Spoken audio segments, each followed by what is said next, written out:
ආයිබෝවන් අපි අද රස නිවසින් බතුරා හදන්නයි ලෑස්තිය. බතුරා කියන්නේ පපඩම් වගේ කන්න පුළුවන් තවත් කෑමක්. දැන් බලමු ඕන කරන්නේ මොනවද කියලා. පිටි 250ට ප්‍රමාණයක්,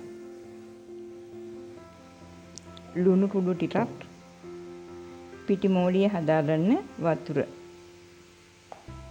බේකින් පවුඩර් තේ හැඳි භාගයක්, යෝගර්ට් එකක්. දැන් අපි බතුරා වලට පිටි මිශ්‍රණය හදමු. මුලින්ම මේ තියෙන්නේ පිටි 250. ඒකට බේකින් පවුඩර් තේ හැඳි භාගය එකතු කරගන්න ඕන. ඊට පස්සේ ඒකටම ලුණු කුඩු තේ හැඳි භාගයක් විතර එකතු කරන්න. යෝගර්ට් එකත් ඒකටම දාන්න.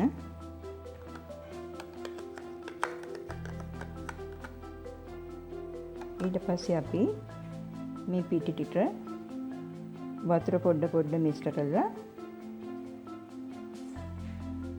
රොටි පදමට පිටි මෝලියක් අනා ගන්න ඕනේ.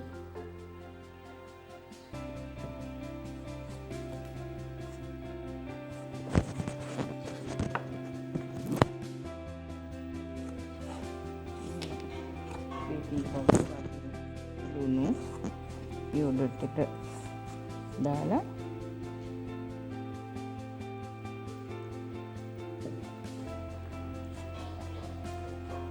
වතුර පොඩ දාලා මේ විදිහට හොඳින් අනාරන්න. අනාරන මේ පිටි මූලිය හොඳට රොටි පදමට එන්නට පස්සේ පැය භාගයක් පමණ පිපෙන්න තියන්න.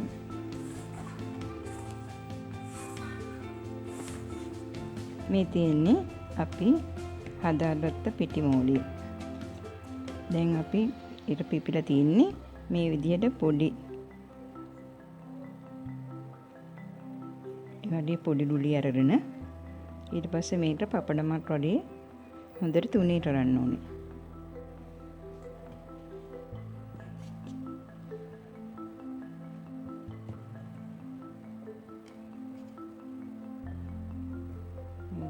හොඳට අතින් තුනී කරන්න.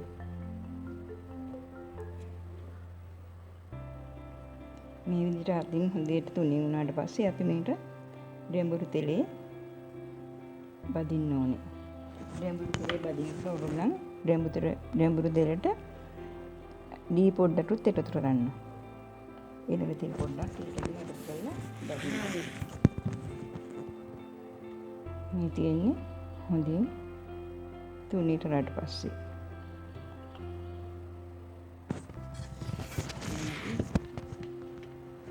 මේ තුනී කරගෙන තියෙන්නේ උඩට පේන ඇති පපඩම් වලේ තියෙනවා. දැන් මේකට අපි තෙල් වල දාලා බදින්න ඕනේ. බදින්න යන්නේ දැන් එළවලු තෙල් දාලා භාජනෙ ලිපි කියලා තියෙන්නේ. අපි ඒකට මේ විදිහට දී ටිකටුත් එකතු කරන්න ඕනේ. මේ සැන්දක් විතර එකතු කරන්න. උඩුලම් මතට තියාගන්න ලිප හොඳට අඩු බින්දරේම තියාගන්න. දැන් අපි තෙල් ටික හොඳට රත් වෙලා තින්නේ. අපි මේ වෙලාවේ දැන් බදින්න ඕනේ. දාලා ලිප අඩු බින්දරේ තියාගන්න.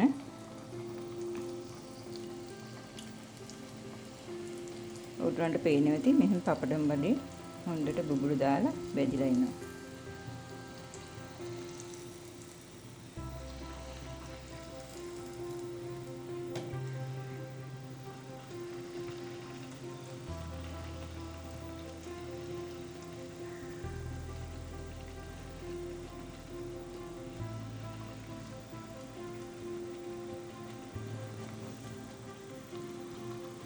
හොඳටම මෙහෙම බැදුනට පස්සේ තමයි අපි ලිපෙන් ඉවත් කරගන්නේ.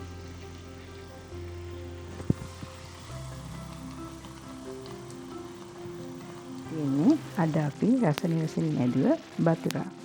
බතුරා කියන්නේ පුංචි ළමයිට ආස පපඩම් වගේ කන්න පුළුවන් කෑමක්. ඔයාලත් මේ බතුරා හදලා රස බලලා අපිටත් කියලා එවන්න.